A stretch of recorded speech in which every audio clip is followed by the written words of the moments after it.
The Spin-Off Podcast Network. Raising capital or taking your business to the world? Investment Fix has everything you need to make it happen. This season, we're exploring the US market, the opportunities it offers, what it takes to grow a business there, and the best way to approach investors. The Investment Fix podcast. Tune in today. The Fold is brought to you by oOh!media, making brands unmissable and public spaces better across Aotearoa.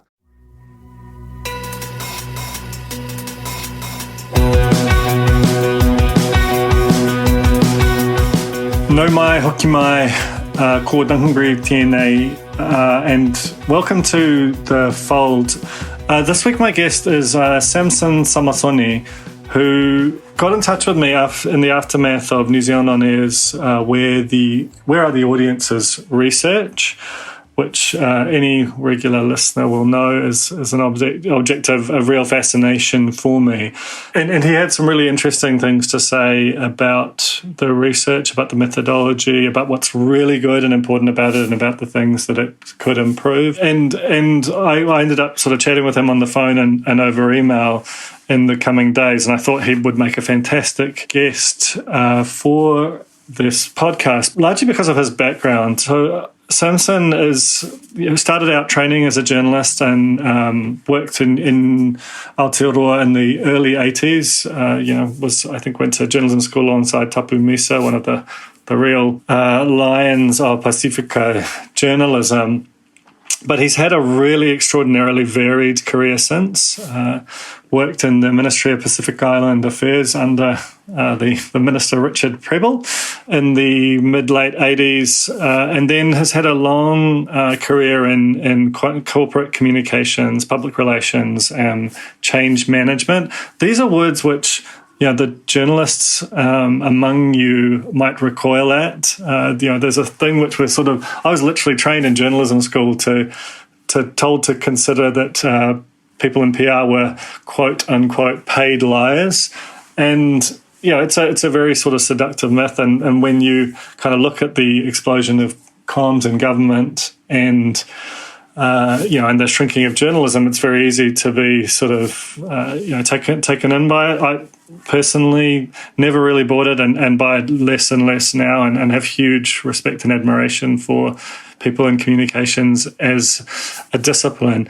And I think you really see that in sort of Samson and what Samson's got to say here.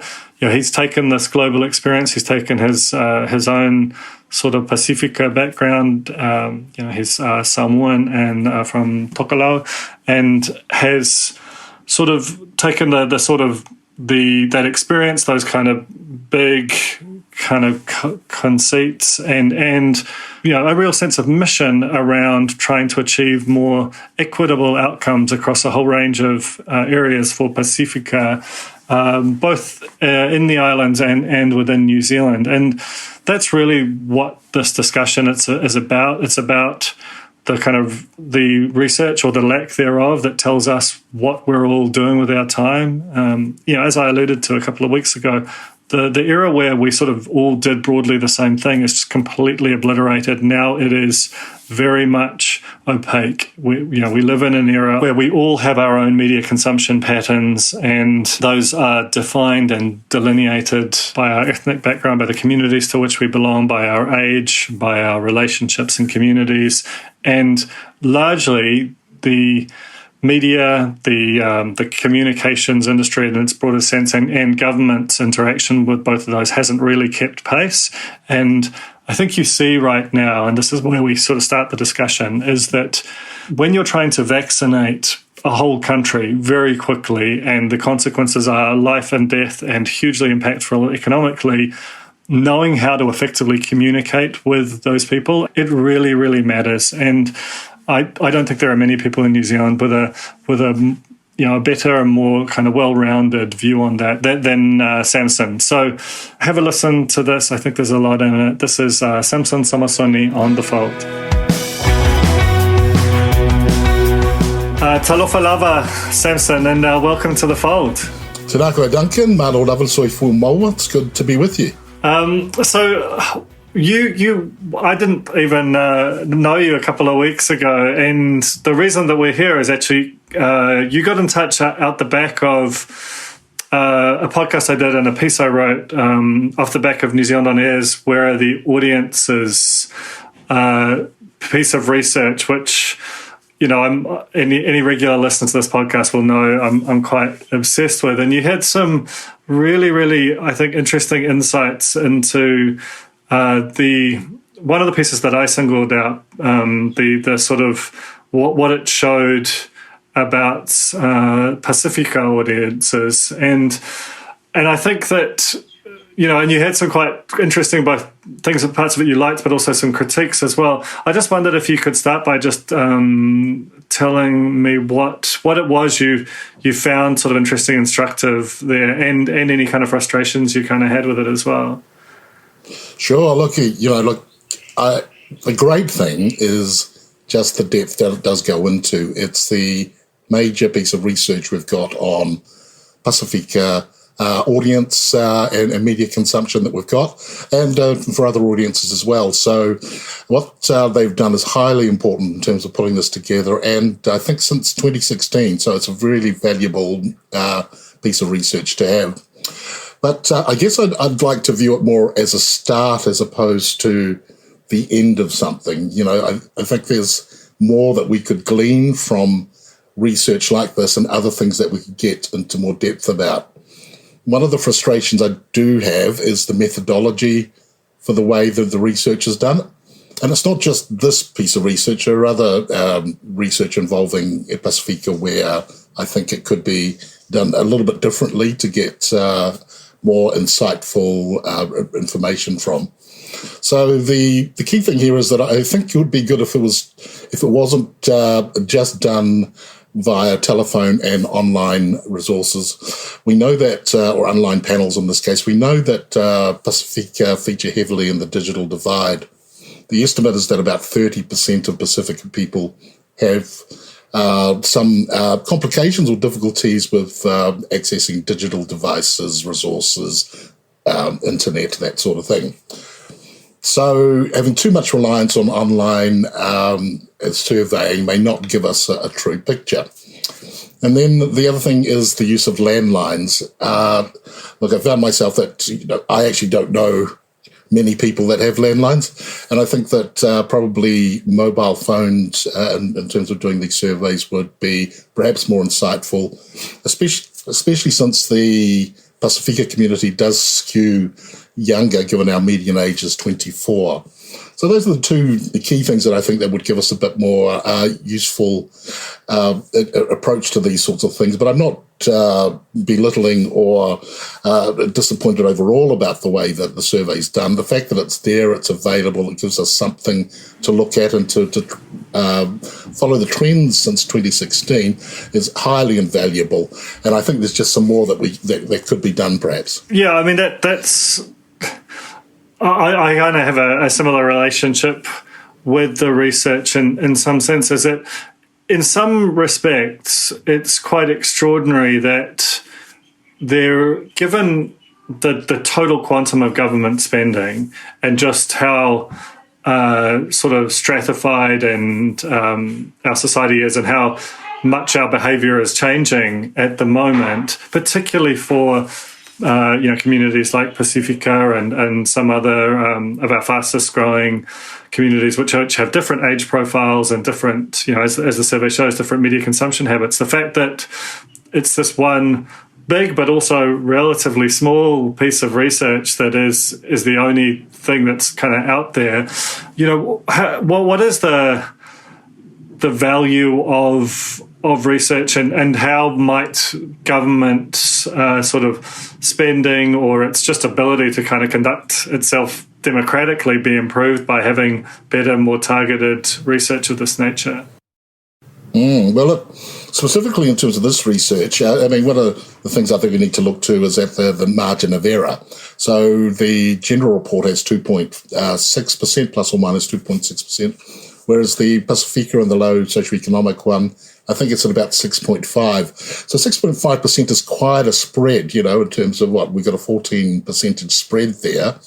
And with that in mind, with the fact that we aren't interviewing those audiences that are hard to reach within the Pasifika community, The fact that many government agencies do rely on this to then develop their own communication campaigns, or in fact it helps dictate their comms spend, it has far more influence, I guess, than New Zealand On Air or some others might realise, because it does have an impact on the way a lot of it rolls out. And we're seeing that particularly in terms of the vaccination campaign at the moment and some of the issues around COVID-19. For example, at the moment, there's a strong reliance on digital tools. And in fact, there was a Victoria University report earlier in the year where government officials actually said that they entered the COVID-19 pandemic knowing that 20% of their audience didn't operate online, so were missing out on a lot of the communications they were putting out there. Now, they didn't come up with a good solution for how to address that, but they just noted that. So if it's 20% for the general New Zealand population, which is 1 million people, then you can imagine that for groups like Pasifika, Māori, disabled and other people who, ethnic groups, that the digital divide should be a lot greater. So I think we've just got to understand those sorts of things. And I think the other thing that I think the report could more usefully do, and particularly in terms of Pasifika communities, is that notion of communal viewing versus individual viewing. I mean, we know for ourselves perhaps that there's certain things we will tend to watch on our phones or on our laptops or devices, but then perhaps when it comes to news, sports and other sorts of things, it might be a more communal viewing that's done in the living room. Some sort of analysis of that might be useful. So I think what would be useful overall is just to have a look at the methodology for these sorts of reports and what's the best way to get those particularly hard to reach audiences. And then perhaps focus group type things, which just gives you more nuanced research in terms of how people live out their lives and the sorts of ways they go about utilising media. The thing that really makes this quite viscerally important and ultimately life or death and certainly of huge economic consequence, as well as all the flow-on sort of social and community aspects, is that the timing of this thing is I'm currently in level 4 lockdown. You're at Delta 2 down in Wellington, and the vaccination program is ultimately the way out. And there's been some, as you know, we've discussed sort of off air, some kind of misleading reporting on the vaccination rates for Pasifika, which maybe you should touch on. But broadly speaking, you know, the getting that last 20 to 25% of people across the line to be vaccinated, there are huge flow-on consequences here, which ultimately come down to having communications. There isn't really any dispute about the efficacy of the vaccines, but it's actually really finding people and speaking to them in a way that, whether that's a language or a tone, that that moves them. You know, what's your perspective on the quality of the government communications effort in the broader sense of the word on that front? I think one of the things that's been fascinating is that we've got the Ministry of Health doing monthly research, providing insights on the way people view the vaccine uptake. And so that's great. They survey a lot of people. I think it's over 1,000, 1,200, something like that. But the thing, again, it's all done online. So again, they're getting a certain percentage of proportion of the population and perhaps aren't reaching the more difficult, hard to reach audiences that I've talked about earlier. So if that helps informs the way that, their communication rollout occurs, then they're missing a trick or two. And that's where I think the communications process is failing to some degree, because it's not dealing with the specific issues that each group needs to address. I think there's also this thing that's been blown out proportion a little bit in terms of the Pasifika community. You know, we actually only make up 8% of the population, so it's not a huge population. And we only, if we talk about those who have been eligible, it's probably more like 6%. So in fact, we could say that if no Pasifika person got vaccinated, New Zealand could still achieve 94% and be close enough to that elimination strategy that's being pursued. But clearly, we need to be able to communicate to Pasifika communities just like everybody else to be able to be effective. And I think what they're not doing is using the insights from that earlier research that I mentioned, the monthly report they do. And then what we're not seeing is the messaging that's coming out of that. So, for example, now, when we're really trying to drive the vaccination program, the sort of advertising I'm seeing is still talking about join the journey, united, we can deal with this together. But given the Insight research report they do is really specific about what's stopping those who are hesitant about the vaccination, what are the core messages and key messages we need to be driving now? That's what we need to be able to focus on. How are we going to get to those really difficult audiences that are hard to reach with the sort of information that's going to get them over the line, using all the emotional drivers that we need to draw on to be able to convince them and motivate them. And that's what I'm not quite see happening at the moment with the vaccination campaign. Do you want to talk a bit about the work that you do in this broad area yourself? Since you returned to New Zealand, I actually want to talk about change management because you've written about that in a very kind of interesting, provocative way in a piece that we're running on the spin-off today. But I think that's obviously gone into the work that you do for government and other clients in this area.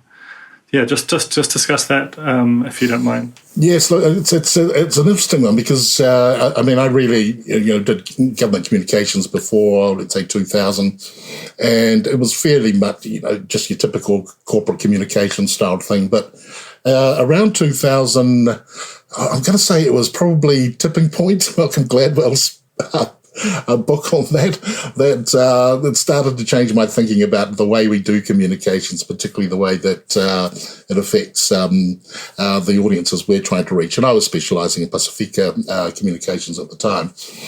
What I realised then was that every communication requires some sort of behaviour change or some behaviour action. So whether it's corporate communications, internal, everything requires some sort of response from an audience. And when you start to see all your communications from that perspective, it changes the way you tackle it because you're always looking for the behaviour change, the action that's going to result from your communication campaign. So I ended up specialising in that, let's call it social marketing, behaviour change communications, and working in change communication setting. One of the biggest ones I worked on was in Saudi Arabia. It was actually an SAP implementation, so they were implementing a whole new IT system for the company.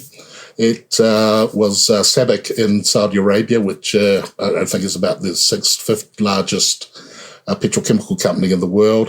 At that time, they had about 16 companies, 23,000 staff, across about 5 different countries. And they wanted them all to do the same thing. They wanted to change not only the IT system, but they wanted everyone to behave in the same corporate way, if you like. So I was brought in the second phase of that to head up the change communications team, and having to apply behaviour change concepts in a corporate setting to make sure that within 2 years, all of them were going to be corporate compliant, if you like. Hugely ambitious, and but it was required, and we were actually successful. Everything went through as we'd prescribed it would, and a lot of it was down to research, understanding basic human drivers and the way that people do things. But also, I think one of the things I learned from that experience was that it's not so much the communications that you put out, but it's the environmental ecosystem that you build around that to enable people to change. We have this theory that we work on that, if there's no research available for whatever audience, you automatically say, well, 20% of them will comply. They'll just do what's required. But at the other end of the spectrum, 20% are going to be really difficult. And half of that 20%, 10%, will actually be totally opposed. In a corporate setting, some of that 10% might be the people you actually sack because they're not going to ever get with the program at all. Then there's the 60% in the middle, and what you're wanting to do is shift them along to the compliant end. Some of them will take different kinds of information, motivations, incentives, and disincentives to move them along. But that 20% at the end, that's the one you're going to have to spend a lot of time and resources on to get them over the line. And I'm starting to see a little bit of that coming through on the vaccination program now. The bus that's going around is an example of just being a bit more creative about how we get out there. And I think all that's really useful, but it's almost like it was almost too late, and I had to wait for Delta for these sorts of things to come through. And I think it's pretty clear, and what Pasifika and Māori are saying, is that whole ecosystem or infrastructure that allows them to drive it, that gives them the resources, the capability to manage the communications, the engagement, hasn't been there.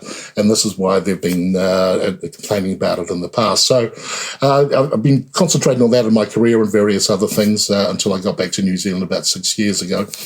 But I haven't found in New Zealand the same opportunity to take that real behaviour change approach to communications. I could, of course, have gone back into change management, if you like, but I was sort of a bit sick of doing the corporate thing and wanted to get more into the social sector. So I've worked with some wonderful people in government agencies over the last few years and still continue to do so. But we haven't really nailed that thing of how do we put together a really comprehensive campaign, particularly targeted at Pasifika, that really focuses on the research and the specific behaviour change outcomes that we're wanting to address. I mean, that's the thing that I think is really fascinating, and I mean, it's one of those things where it's a huge opportunity, but it also feels like it isn't being held. I mean, people complain, particularly people in my profession in journalism, about communications and the growth of it versus the shrinking of journalism. But, to my mind, that's a misplaced critique, A, because, it's not, it's very much not apples and oranges, but B, I think it's undeniable that at the moment we are living through an era of, as we see the sort of the twilight of the mass media and the massive growth of digital platforms and people self-selecting their media consumption patterns, it's manifestly obvious that communication gets more challenging and that the sort of mainstream, quote unquote, to the extent that it ever existed, is much less relevant, particularly when you're trying to reach Pasifika communities, which obviously, we use as a catch-all, but it's actually a lot of different communities. You yourself have Samoan and Tokelau heritage as well. So, what is that part of the challenge for government, that it's used to, coming from a great height and not viewing the intricacies, and the challenge is in this era, those intricacies are kind of everything if you want to, as you say, affect behavioural change, which, might be as simple as, I want you to, exercise a bit more, which matters. But when it's a vaccine, then the stakes just feel a lot higher. No, exactly. Well, I think this is where we get into the issue of stronger public media as well, and the work that's been done around that. I mean, because for Pasifika audience particularly, because we don't have a natural home in terms of where do we go for our communications, it's been more difficult for government agencies, in this case with the vaccination campaign, to really drive home that message because we're relying on mainstream media, principally TV, of course. So I think there's what we're missing out on for Pasifika and maybe other ethnic groups is that ability to be able to communicate well through media that Pasifika Trust and can be associated with. I think I'll come back to that, but the other point I want to quickly mention is that also we don't have a lot of Pasifika communication specialists, so that they're not able to bring this, if you like, to government agencies and people who are working on it. I remember when I started in journalism back in the early 80s, I was probably one of 10 Pacific journalists in New Zealand. And while there are a few more today, given that 1980s was a long time ago, I would have expected a lot more people with communication backgrounds, and particularly journalism backgrounds, to be in the marketplace now. If it wasn't for places like Pacific Media Network, Tangata Pasifika, and Coconut TV, I don't even think we'd have the numbers that we have now. So mainstream media hasn't been terribly good at helping to advance capability of Pacific journalists and Pacific communicators. But just going back onto the stronger public media thing. So the last year, the Ministry for Pacific Peoples tried various things, and one of the things in terms of mainstream media that they did was they had all these short messages they put on TV1 at prime, close to prime time. I think it was 5 o'clock instead of the chase, and they had a Cook Island message, a Niue message, a Tokelau message, all in the 1 hour. Now, I'm not sure about you, but that's not the way I normally watch TV. I'm not sitting there through other languages I can't understand, so I can hear 7 minutes of Tokelau that's said halfway through the program. But the reason they had to do that is because there was nowhere else to put it. There was nowhere else. We didn't, as I say, have a natural home on TV where that could go. And I think these are the discussions that we need to have in terms of this whole stronger public media thing, where we're talking about how do we reach underserved communities? What do we need to be doing to be able to ensure that they get access to media, journalism, and key information, particularly at times of emergency like this? We'll just take a very quick break and come back with more from Samson after this. The Fold is brought to you by O Media, making brands unmissable and public spaces better across Aotearoa, with over 4,000 out-of-home advertising sites nationwide across both street furniture and retail centres. I'm super grateful to O Media for enabling us to make unmissable connections with Kiwis. Raising capital or taking your business to the world? Investment Fix has the lowdown on everything you need to make it happen. This season, we're exploring the US market, the opportunities it offers, what it takes to grow a business there, and the best way to approach investors. Join some of the superstars of the investment and business world as they share advice from their time in the US so you can make your mahi count in this massive market. The Investment Fix podcast, brought to you by Invest New Zealand. Tune in today. I think just before the break, you diagnosed what I think is a really sort of pertinent part of this, that, when we talk about mainstream media, and I'm aware that that's a loaded and complex term, we essentially mean on some level Pākehā media. And there are media for which target and work for other communities. You have iwi radio, you have Māori television, you have Radio Tirana, and so on. The extent, and some of those are related to kind of te tiriti breaches and so on around language. There's a kind of complex soup which makes up government participation in media more broadly.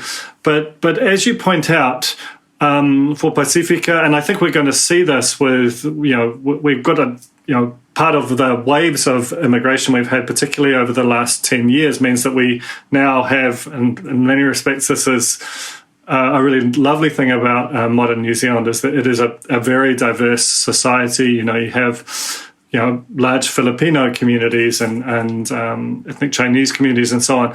The government media infrastructure has not kept pace with serving those communities, and Pasifika is probably the one of, if not the longest tenured community outside of Māori and Pākehā in New Zealand.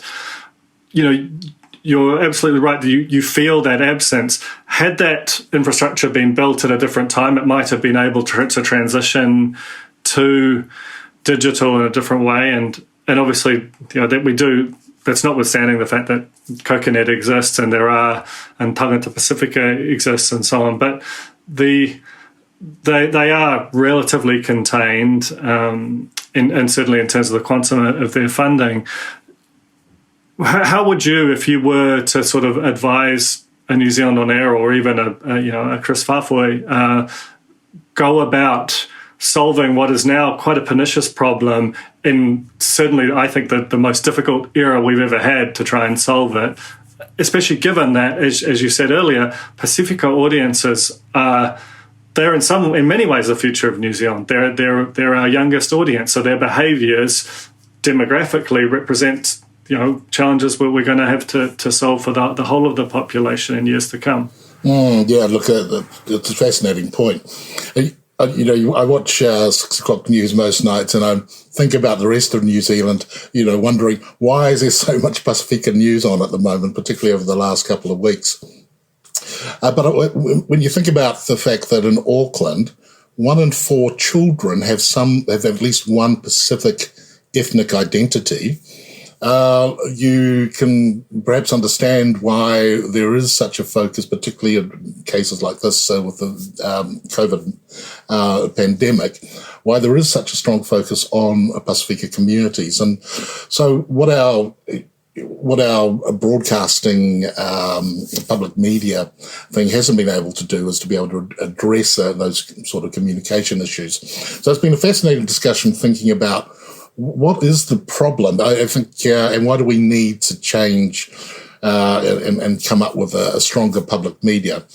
My fellow countryman, Chris Fafoi, and that his family are also from Aotearoa and Tokelau, it's quite rightly said, look, there's something wrong here. It's not working, but I don't think what's been well articulated is why it's not working. And, I've reflected this myself on a lot of occasions. We know that, diversity is an issue. We know that inclusion needs to be considered properly. So these are things that need to be tackled, but I think, and access is another one. But where I've now landed on this is I think the word that's missing is equity. What we're not getting is equitable outcomes from the way that we approach our public broadcasting and media operations. And of course, I'm not really talking about the commercial sector. They're there for us for different reasons. So we just think about the public media, if you like, in general terms. So when you look at the requirement of the Broadcasting Act of the various bodies, it talks about being able to reflect New Zealand's culture and New Zealand's identity. So that's where diversity inclusion is dealt with, but it doesn't necessarily deal with access. But I think what's missing is equity. What are equitable outcomes? Now, if we look at the current the current COVID issue, the Ministry of Health have come to terms with what equitable health outcomes means, but they actually only defined it in 2019. So it's a very recent thing for them to understand what do we mean by equity. The ministry in the education sector, they're starting to grapple with this thing, and they're getting into the whole cultural bias thing, but they're starting to talk about more equitable outcomes as well. So they're dealing with it. But as a sector, have we in the public broadcasting, public media sphere understood that reflecting New Zealand identity and culture is not enough? There's something about having equitable outcomes that matters. Someone asked me the other day, what does equity mean? What's the difference between equality and equity? So the definition I used was, just a simple illustration, is that equity is making sure that all children get the same Chromebook, but equity is making sure that the parents can afford the monthly internet costs, which allows all children to access and utilize their Chromebooks effectively. I don't know if that makes sense, that there's obviously got to be more done to support certain parts of New Zealand in order to get the equitable outcomes that you're looking to achieve. Does it make sense at all? It makes a lot of sense, and that's why I have a lot of sympathy for the likes of New Zealand On Air, who at times can feel like they're trying to solve 150 years worth of problems through the relatively narrow needle hole that is media. But then at the same time, when you look at the sort of scale of the challenges and the extent to which a lot of them can be traced back to communications, the creation of effective work specifically for those audiences, and then having access to it, you sense the mission and the importance of it. What would a sort of whole of government approach as it pertains to communications, for Pasifika look like, and what would be the sort of the beneficial elements of, like, what would be the impacts of that? Because I think when you're doing it, when you're just looking at vaccinations in real time, you tend to I think you use a great analogy in that piece for you wrote for us today. That the sort of, is it the burning platform? Yes. Yeah, that's where you tend to go. It's just what can we do right now? It's all very sort of triage centric, but this to me is really the staging ground for a decades long sort of communications led. Where if we want to solve inequities, if we want to solve climate change, if we want to bring all of New Zealand and not just the ones who are easiest to reach through the traditional mediums along with us, then we need to figure out this piece. And I feel like with the positions you've had through journalism, through change management, and through sort of research and speaking to, these sort of, they get called hard to reach audiences. You're quite well placed to speak to that. No, it is a major challenge, and I don't necessarily believe I've got all the solutions, but it's one that many people are trying to grapple with. When we get assigned to do a job for a government agency or an NGO, quite often they will come to us and say, "Hey, we want to make a video about this," and then I'll ask them to step back and say, "Okay, you're wanting to make the video, but what's the outcome you're wanting to achieve?" And then they'll say, "Well, ultimately we want people to believe this or understand that or act in some way."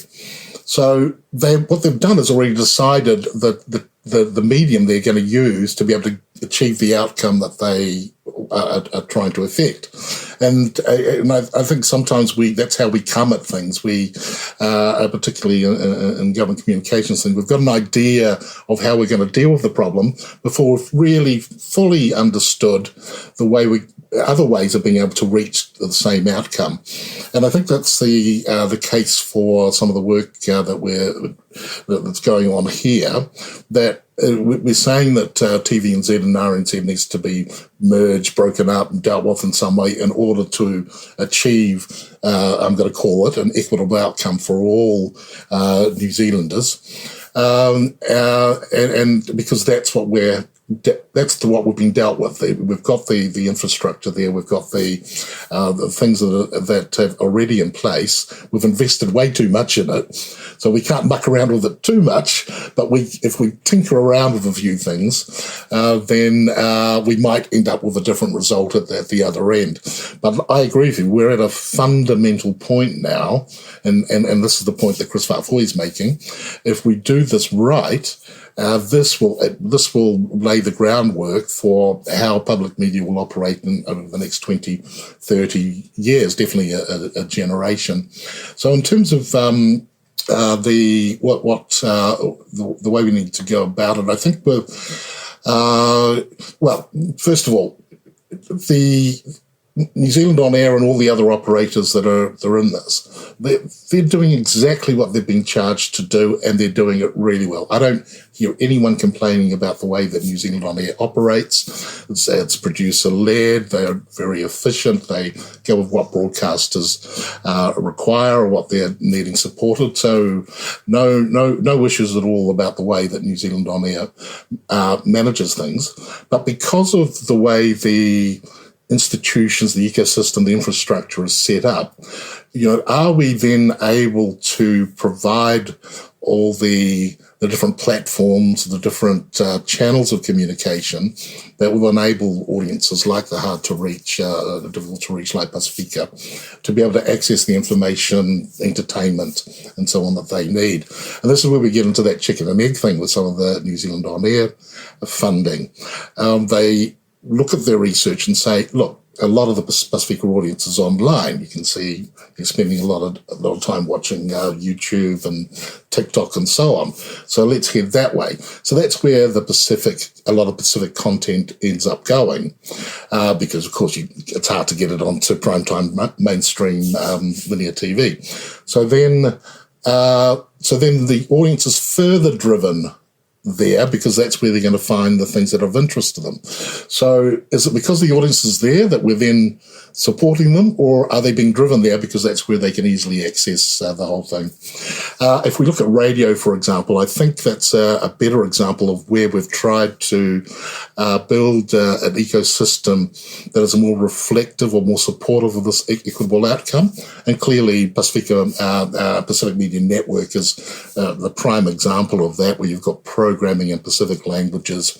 You've got music and content that has a Pacific flavour, identity to it, and you've got news and issues being discussed that are relevant to Pacific. Then, in terms of the public spend, you've got Radio New Zealand doing their thing, but realising they should be doing more in that Pacific area. Now, I was one of the ones who was not in favour of the youth radio program venture they tried to set up, because there was going to be a focus on it was going to have a strong focus on Māori and Pasifika on there. All that saw that doing was actually cannibalising some of Pacific Media Network's audience. So where Pacific Media Network is, if you like, an attempt at trying to achieve an equitable outcome for Pasifika audiences in the radio environment, there was the danger that the two publicly funded radio groups were going to actually be competing with each other for the same audience. And, while people might say, well, Pacific Media Network, its audience isn't huge, if we think about within the Pasifika environment, it's significant, then we're able to look at it a different way. So let's look at Fresh TV, for example. Sometimes that ends up in the top 10 New Zealand On Air ranking of New Zealand On Air supported programs on mainstream TV. And its audience of around 40,000, some figure like that. So in the overall New Zealand audience doesn't seem significant, but we think that the Pacific population is around 400,000. At 40,000 people, that's a significant percentage or proportion of the Pasifika audience. If we did it proportionally, would be similar to, perhaps 6 o'clock news on TV1 for the general audience. But the problem is that New Zealand On Air and its funding can't always look at that Pacific group on its own and say, okay, we need to support that a lot more, even though the audiences and numbers are small. Proportionally, it's an audience that's important for that community, and clearly that programming is worthwhile. The other factor too is and people may not agree with me on this, but I think our role in terms of supporting Pacific Islands generally is really important. So Fresh TV, Tangata Pasifika, when that goes out into the Pacific, that's primetime TV. That's what a Pacific TV channel would look like. It would have those programs in prime time. Now, try to get either of those programs prime time in New Zealand. It's just not going to happen. Maybe Māori TV might, or get the closest to it, but you're unlikely to see it anywhere else. And I think that's what we've got to be able to do, is somehow break things down a little bit and just ask some really fundamental questions, and be able to segment audiences in a different way, because we know we're in a fragmented media market, and let's go with that, and let's work out some way of being able to achieve equitable outcomes for all the diverse populations in Aotearoa. Honestly, that basically feels like a pretty good manifesto to me. So I'll leave it there. Thank you so much for coming on the fold today, Samson. And really look forward to reading your writing on the spin-off. And I think what you've said really kind of, it does feel to me like it kind of encapsulates the big front that's in front of media, but particularly in front of the government participation in media at the moment. Thank you very much, Duncan. And look, congratulations on the spin-off on 7 years. It's a huge milestone, and looking forward to working with you and the team further. Thank you. That was The Fold, brought to you by our partners at oOh!media, making brands unmissable and public spaces better across Aotearoa. Huge thanks to oOh!media for sponsoring this episode of The Fold and enabling us to make unmissable connections with Kiwis.